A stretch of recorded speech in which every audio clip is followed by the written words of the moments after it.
بسم الله الرحمن الرحيم. الحمد لله رب العالمين، والصلاة والسلام على رسوله الكريم وعلى آله وأصحابه أجمعين.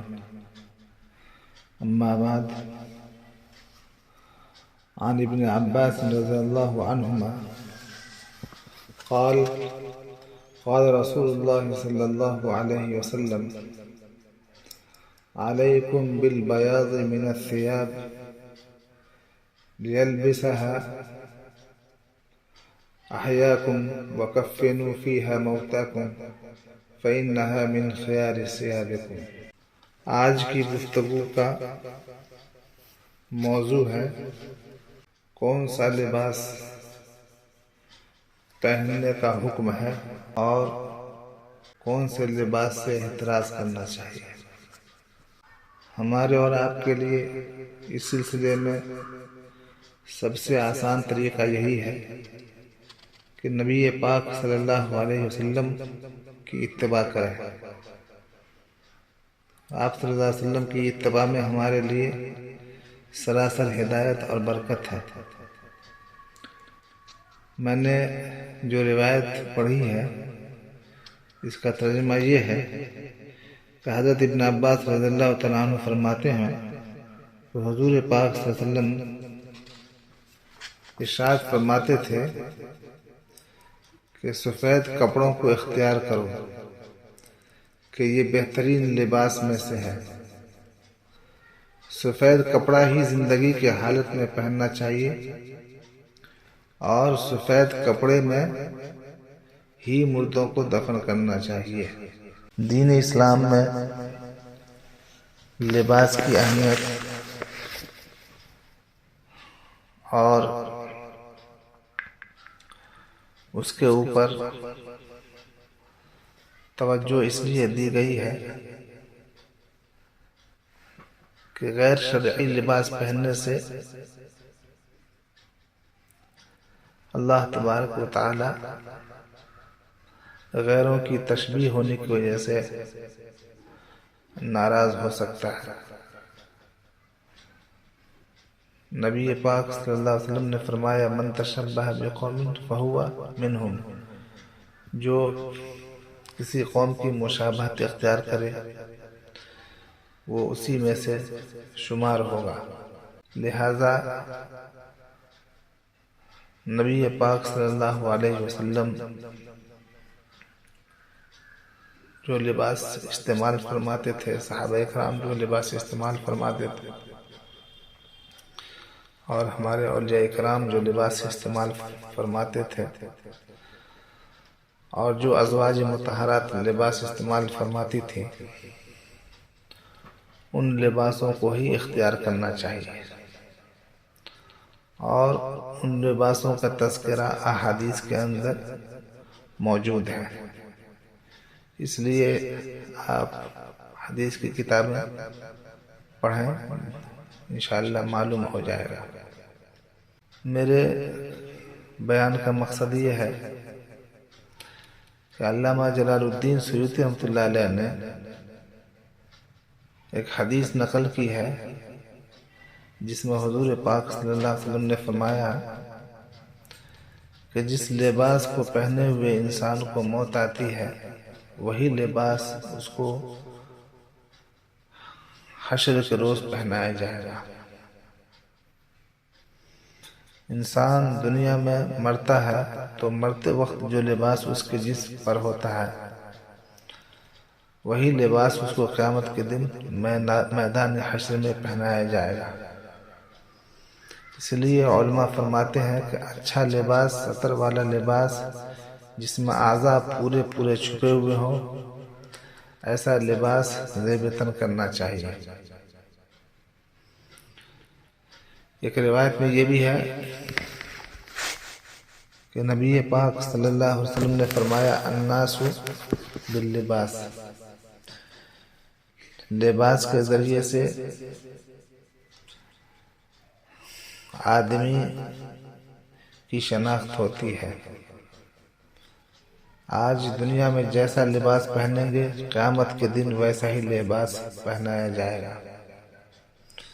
اللہ تعالی رحم فرمائے، ہمارے بہت سارے بھائی ایسے ہیں جو پینٹ اور شرٹ پہنتے ہیں، جو انگریز کا لباس ہے،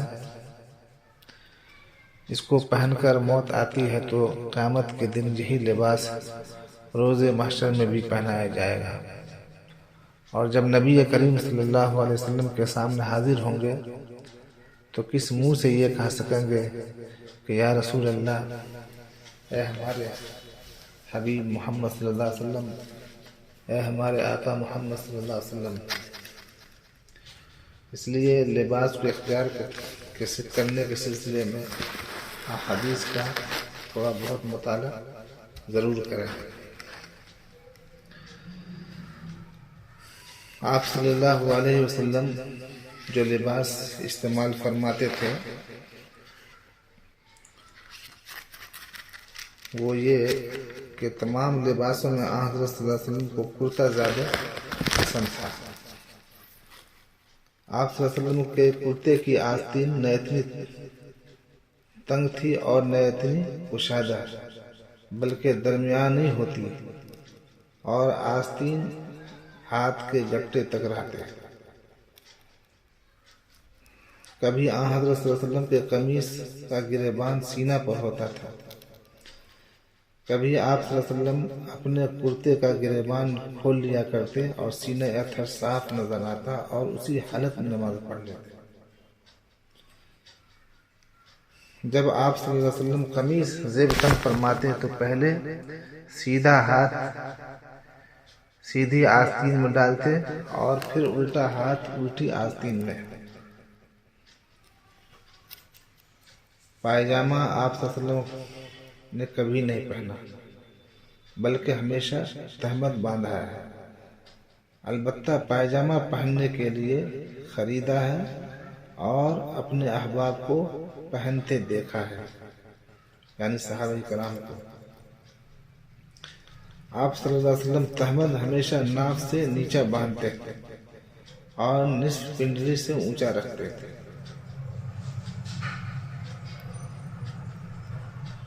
حضرت صلی اللہ علیہ وسلم کے تہبند کا اگلا حصہ پچھلے حصے سے قدرے نیچے ہوتا تھا۔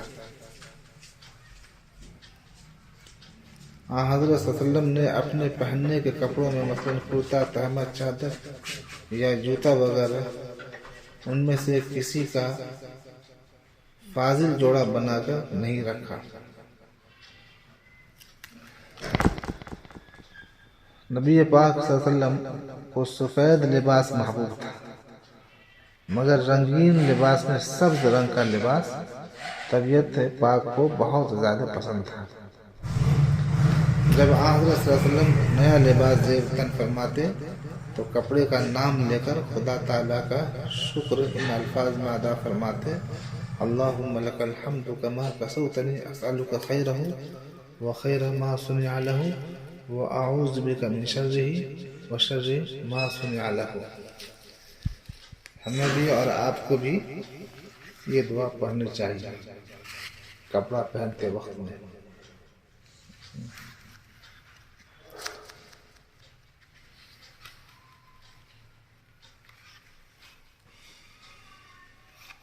لباس کے بارے میں علماء فرماتے ہیں کہ آدمی کا لباس کوئی واجب ہوتا ہے، کوئی مستحب، کوئی حرام، کوئی مکروہ اور کوئی مباح۔ آدمی کو لباس کے وقت اہتمام سے مندوبات کی طرف رغبت اور مکروہات سے اجتناب ہونا چاہیے۔ واجب وہ مقدار لباس ہے جس سے ستر عورت کیا جائے، اور مندوب وہ ہے جس کے پہننے کی شریعت میں ترغیب آئی ہو، جیسے عمدہ کپڑا عید بقرعید کے لیے اور سفید کپڑا جمعہ کے لیے۔ مکروہ وہ ہے جس کے نہ پہننے کی ترغیب آئی ہو، جیسے غنی کے لیے ہمیشہ پھٹے پرانے کپڑے پہننا۔ حرام وہ ہے جس کے پہننے کی ممانعت آئی ہو، جیسے مرد کے لیے ریشمی کپڑا بلا عذر پہننا۔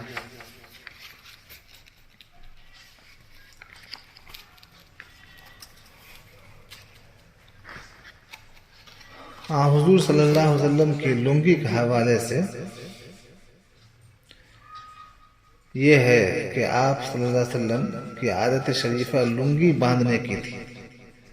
پاجامہ پہننا حضرت صلی اللہ علیہ وسلم کا مختلف بھی ہے۔ علامہ بیجوری کی تحقیق کے موافق راجح قول پہننے کا عدم ثبوت ہے، البتہ یہ محقق ہے کہ حضور پاک صلی اللہ علیہ وسلم کے پاس موجود تھا، حتیٰ کہ کہا گیا ہے کہ وصال کے بعد ترکہ میں بھی تھا۔ علامہ ابن قیم کہتے ہیں کہ حضور پاک صلی اللہ علیہ وسلم نے خریدا تو ہے ہی، اور ظاہر ہے کہ پہننے ہی کے لیے خریدا ہے۔ اس کے علاوہ متعدد احادیث میں حضور پاک صلی اللہ علیہ وسلم کا پہننا بھی وارد ہے، اور صحابہ کرام رضی اللہ تعالی عنہم اجمعین تو حضور پاک صلی اللہ علیہ وسلم کی اجازت سے پہنتے ہی تھے۔ یہ زاد المعاد کے اندر یہ روایت ہے۔ حضرت ابو امامہ رضی اللہ تعالیٰ عنہ کہتے ہیں کہ میں نے حضور اکرم صلی اللہ علیہ وسلم سے عرض کیا کہ اہل کتاب لنگی نہیں باندھتے، پاجامہ پہنتے ہیں۔ حضور پاک صلی اللہ علیہ وسلم نے فرمایا تم لوگ ان کے خلاف کرو، پاجامہ بھی پہنو، لنگی بھی باندھو۔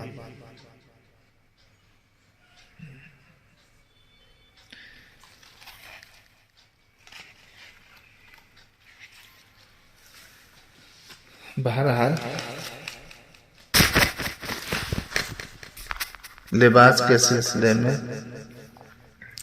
احتیاط برتنی چاہیے، اور حضور صلی اللہ علیہ وسلم نے